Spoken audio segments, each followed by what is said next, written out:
Sure. So I've written a memoir. It is about my time in Afghanistan, and it's very honest. It's a very honest account of an experience of sort of landing in this job with the UN, and it was my first UN job. As I said prior to that, I'd worked mostly with local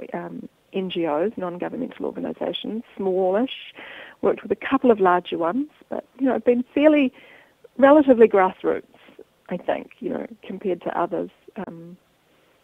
other big organisations. And so I took a job at the UN as a human rights officer, and I took it knowing that I would be, stepping in a sense away from some of the grassroots elements of my career to that point, but also believing that the UN was, perhaps the only agency in Afghanistan that was big enough to really have an impact on some of the issues that I really cared about. So I went in with quite a lot of expectation to be able to really do something meaningful. And within a month of taking on the job, I experienced what was, for me, an incredibly kind of traumatic episode where I was left in charge of the regional office of the UN peacekeeping mission in Afghanistan, and literally within hours of my boss going on leave and leaving me in charge of the office, tribal fighting broke out in the region. And, reports were kind of coming flying in of these high numbers of civilian casualties, and there appeared to be nothing that we could do. And it was, perhaps naively, it was a terrible shock to me to realize that these incredibly expensive international peacekeeping missions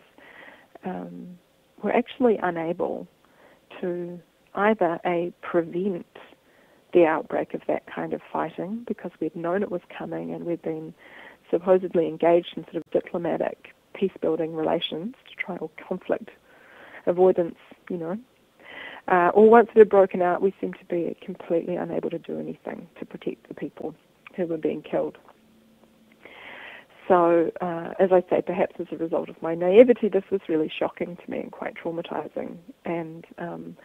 I really lost faith in a particular peacekeeping or peace-building model. And the rest of the book is really a very honest, very personal account of how I then went through a period of quite severe disillusionment, and I suspect even depression, and then found my way to do my kind of peace work in Afghanistan, part of this much bigger institution, but really acting in quite an individual way as an individual agent of peace where I could be in the community that I was in Afghanistan. So it's kind of an interesting arc given the interest of your project. It really was an arc of going from I'm going to join this big organization, it's the one organization big enough to really make a difference, to a closing episode in the book where I'm really saying, okay, the only thing I can ever really do is behave in a way where I am contributing to peace and not contributing to conflict, which is quite a dramatic transformation. And it also has it's a very honest story of what a mess I made of my own personal life somewhere in the middle there, which I wanted to be honest about because I think this kind of work can be glamorized. And in fact, it's very difficult work, and it takes a very big toll on people's personal lives, and it took a very big toll on my relationship